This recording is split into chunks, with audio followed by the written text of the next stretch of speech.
Hello dear student, बहुत बहुत स्वागत अपने YouTube channel commerce with Sanjeev sir में। और आज हम लोग मार्केटिंग या विपणन की अगली क्लास लेकर के आए हैं, जो कि पार्ट 3 के रूप में है। और इसमें लगभग में 25 से 30 MCQ very most important question हम आपके लिए समझाएंगे। और ये वो क्वेश्चन हैं जो मोस्टली एग्जाम में आपके मिलते ही मिलते हैं। और अगर डिस्क्रिप्टिव एग्जाम है तब भी ये आपके नॉलेज को बढ़ाने में बहुत हेल्प करेंगे। तो आप जुड़े रहिए हमारे साथ। और वैसे ही बीकॉम 4th सेमेस्टर के लिए जो स्पेशल क्लास चल रहा है उसमें ये सबसे ज़्यादा आने वाले क्वेश्चंस हैं। और फुल कोर्स एमसीक्यू का और डिस्क्रिप्टिव का दोनों हमारे यहाँ अवेलेबल हैं। जो लोग पेड क्लास ज्वाइन करना चाहते हैं वो कर सकते हैं। हमारे यहाँ जो नोट्स मिलेंगे बहुत ही सरल भाषा में होंगे। और इनका अध्ययन करने के बाद आपको रियली ये लगेगा कि अरे कॉमर्स तो बहुत ही ज़्यादा सरल है। ओके, और ये सारे जो नोट्स हैं वो पेड क्लास में मिलते हैं, आप ज्वाइन कर सकते हो। इस चैनल को तुरंत सब्सक्राइब करिएगा, जिससे कि आप जो तैयारी है बेहतर कर सकते हो। और 75 में 75 नंबर, 75 मार्क्स में 75 मार्क्स का जो मौका है एमसीक्यू बेस पे ही मिल सकता है, वैसे नहीं मिलता है। तो आइए शुरू करते हैं very very most important MCQ आपके एग्जाम के लिए। और इसी के साथ में जो पहले नंबर पे हमने क्वेश्चन रखा है बहुत मोस्ट इंपॉर्टेंट है कि निम्नलिखित में कौन सा वितरण वाहिकाओं का कार्य नहीं है। यहाँ से एक प्रश्न बनेगा ही बनेगा, और यही प्रश्न आ सकता है। इसके जो ऑप्शंस हैं वो भी सेम यही रखे हुए मिल सकते हैं, क्योंकि बहुत इंपॉर्टेंट ये क्वेश्चन है। और इसका जो सही आंसर है वो अभी देखते हैं कौन सा निकल के आता है।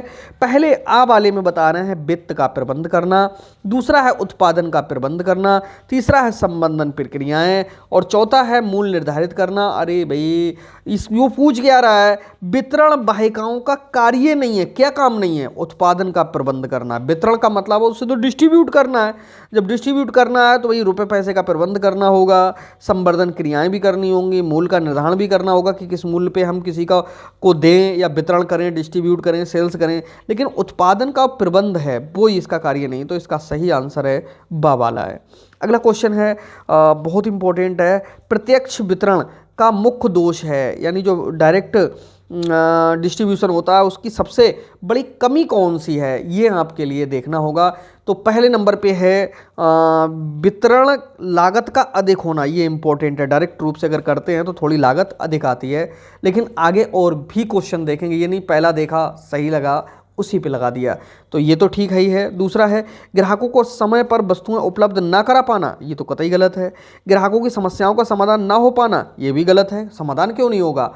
और 10 नंबर पर लिखा है वितरण कार्य पर निर्माता का प्रत्यक्ष नियंत्रण ना रहना। तो भाई ये भी सही नहीं है। सही आंसर इसका यही है, उत्पादन लागत का अधिक होना। ओके, यही करेक्ट आंसर है।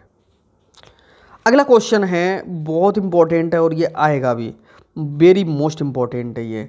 ओके, इसको जितना अच्छा हो सके तैयार कर लीजिएगा आप लोग। लिखा है थोक व्यापारी सेवाएं किसके लिए प्रदान करता है? थोक का मतलब आप समझ रहे हो, बड़ी मात्रा में बंद पैकेट जो व्यक्ति परचेज करता है कंपनी से या उत्पादक से, और वो ऐसे लोगों को देता है जो फुटकर व्यापारी हों, उनके लिए देता है। तो थोक व्यापारी सेवाएं जो प्रदान करता है, आप समझ गए कि किसके लिए करता है। आ नंबर पे लिखा है निर्माता के प्रति, बा नंबर पे लिखा है फुटकर व्यापारी के प्रति, सा नंबर पे लिखा है समाज के प्रति, और दा नंबर पे जो लिखा है फुटकर व्यापारी एवं समाज के प्रति। तो यहाँ पर जो थोक व्यापारी है वो अपनी सेवाएं दो लोगों के लिए प्रदान करता है। ये भी याद रखेंगे, फुटकर व्यापारी और समाज, ये दोनों इसके सही आंसर हैं। तो इसका करेक्ट आंसर दा वाला रुका जा करके। ओके, दा लगाएंगे, दा फुटकर व्यापारी एवं समाज के प्रति, ये इसका पूरा ऑप्शन है। थोड़ा सा कट गया है कंप्यूटर से, लेकिन यहाँ तक समझ लेंगे।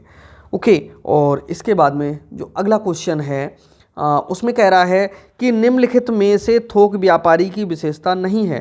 भाई एक कौन सी विशेषता है जो थोक व्यापारी की नहीं है, उसको ज़रा थोड़ा ध्यान से समझेंगे। तो पहला है फुटकर व्यापारी को वस्तुओं का विक्रय करना, थोक व्यापारी का विशेषता नहीं है ये वाली तो है भाई। दूसरे नंबर पे फुटकर व्यापारी को उधार पर वस्तुओं का विक्रय करना, ये भी है। उपभोक्ता को सीधे वस्तुओं का विक्रय करना, ये नहीं है भाई। देखो, उपभोक्ताओं को सीधे वस्तुओं का विक्रय नहीं किया जाता है। और दा नंबर पे कुछ ही वस्तुओं का विक्रय करना, तो दा वाला भी नहीं है। इसका करेक्ट आंसर क्या है? सा है। ओके, तो ये इस पर क्लिक करेंगे। अगला क्वेश्चन, अगला जो क्वेश्चन है इम्पोर्टेंट है, बहुत इम्पोर्टेंट है। निम्नलिखित में से फुटकर व्यापारी की विशेषता नहीं है, ये ध्यान दे लेना, है या नहीं वो क्या पूछ रहा है, इसमें बहुत जल्दी गलती होती है। तो देखते हैं कि कौन सी नहीं है। आ नंबर पर लिखा छोटी मात्रा में व्यापार करता है, ये बात तो है, ऐसा तो करता ही है वो। 2 नंबर पे कह रहा है उपभोक्ताओं को सीधे माल बेचना, भाई बिल्कुल उपभोक्ताओं को सीधे माल बेचता है, यही व्यक्ति बेचता है। 7 नंबर पे ग्राहकों से व्यक्तिगत संपर्क बनाए रखता है, बिल्कुल बनाए रखता है। तो भाई लास्ट वाला यही वाला बचा, तो यही इसका आंसर होगा कि प्रायः उधार पर माल बेचता है। तो देखो ये उधार पर माल प्रायः नहीं बेचता है। थोक व्यापारी तो बेचता है, लेकिन फुटकर व्यापारी नकद ही बेचता है, क्योंकि थोड़ी थोड़ी मात्रा में माल बेचने के लिए सीधे उपभोक्ताओं को हम क्या कहते हैं, यहाँ पर फुटकर व्यापारी कहते हैं। तो ये वाला समझ लेंगे आसानी से। ओके, और इसके बाद में जो अगला क्वेश्चन है वो देखिए क्या कह रहा है। अगले क्वेश्चन में लिखा है कि कौन सा कथन सत्य है। आपको सत्य वाला कथन बताना है, और सत्य वाले क्वेश्चन को जरा ध्यान से देखा करो क्या कहना चाह रहा है, क्योंकि उससे कई क्वेश्चन सॉल्व होते हैं। लिखा हुआ है फुटकर व्यापारी निर्माताओं को सेवाएं प्रदान करता है, भाई क्या है कि सत्य नहीं है। अरे पहले ही वाला मिल गया, फुटकर व्यापारी निर्माता को सेवाएं प्रदान नहीं करता है, ये तो ग्राहकों को प्रदान करता है। दूसरा, फुटकर व्यापारी थोक व्यापारी को सेवाएं प्रदान करता है, कौन सा कथन सत्य नहीं है। फुटकर व्यापारी थोक व्यापारी को सेवाएं प्रदान करता है, कर सकता है थोक व्यापारी के लिए। फुटकर व्यापारी उपभोक्ताओं को सेवाएं प्रदान करता है, ये भी सत्य है।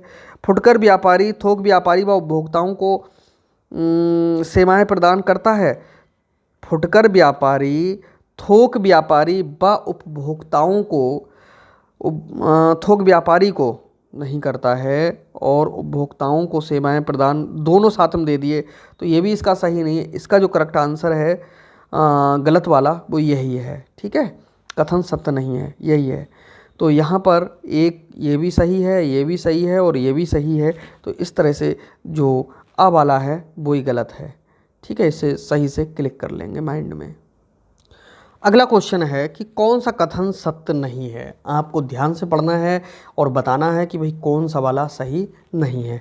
क्या है, पहला है भौतिक वितरण प्रणाली समय उपयोगिता का सृजन करती है, बिल्कुल करती है। भौतिक वितरण प्रणाली स्थान उपयोगिता का सृजन करती है, बिल्कुल करती है। और भौतिक वितरण प्रणाली समय एवं स्थान उपयोगिता, भाई दोनों ऊपर वाले सही हो गए, तो ये भी सही हो गया। चौथे नंबर पे है भौतिक वितरण प्रणाली समय एवं स्थान उपयोगिता का सृजन नहीं करती है, बस यहीं पर यही वाला गलत है, इसको पकड़ लो। और कौन सा कथन सत्य नहीं है, यही वाला सही नहीं है। तो इस तरह से ये वाला जो क्वेश्चन है वो डन हुआ। अगला जो क्वेश्चन है वो देखिए क्या कह रहा है। अगले क्वेश्चन में लिखा हुआ है कि भौतिक प्रणाली के कार्य में सम्मिलित है, क्या कार्यों में सम्मिलित है। भाई भौतिक वितरण का मतलब आप समझते हो कि प्रत्यक्ष रूप से जो वस्तुएं हैं वो उनकी सप्लाई दी जाए, उनको पहुंचाया जाए, उपलब्ध कराया जाए, ये भौतिक वितरण प्रणाली कहलाती है। तो पहला है भंडारण निर्णय, दूसरा परिवहन, तीसरा स्टॉक, और द नंबर पे है भंडारण, परिवहन एवं स्टॉक निर्माण। तो आप समझ गए होंगे कि जिसमें तीनों चीज़ें शामिल हो गई, तो जाहिर सी बात है कि वही उसका करेक्ट आंसर, यानी द वाला लगाएंगे हम लोग, ठीक है, द वाला इसका आंसर। अगला क्वेश्चन है, इस क्वेश्चन को जरा ध्यान से पढ़ेंगे हम लोग। सेवा विपणन अनुपालन करती है या कितने चरण होते हैं, इस तरह से ये 2 तरीके से प्रश्न पूछा जा सकता है, और इसमें कोई ज़्यादा दिमाग लगाने की ज़रूरत नहीं है। 6 चरण हैं इसके, ठीक है। अनुपालन करती है 6 चरणों का। कितने चरण हैं, 6 चरण होते हैं। कितने घटक हैं, 6 ही घटक होते हैं। तो इस तरह से जो सेवा विपणन अनुपालन करती है वो कितने 6 चरणों का करती है। अगला है ऑनलाइन विपणन के उपकरण हैं, यानी कौन कौन से जो टूल्स हैं वो ऑनलाइन के हैं, क्या क्या है भाई, इसको ज़रा ध्यान से देखेंगे और आप समझें कि ईमेल विपणन, ठीक है शामिल है।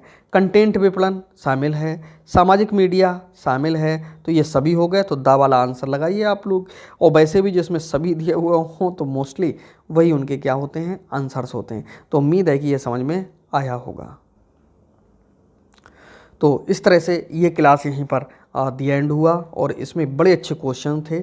जो लोग ऑनलाइन क्लासेस ज्वाइन करना चाहें 97 198 3 बार 1 0 1 ये ऑफिस का नंबर है, ऑफिस का व्हाट्सअप नंबर है, जहाँ से आप पेड क्लास भी ज्वाइन कर सकते हो। तो कैसा लगा आज का क्लास ज़रूर बताना, और आपकी जो तैयारी है उसमें मदद हो रही या नहीं हो रही ये भी कमेंट करके ज़रूर बताना। तो मिलते हैं नेक्स्ट क्लास में, तब तक के लिए बाय बाय।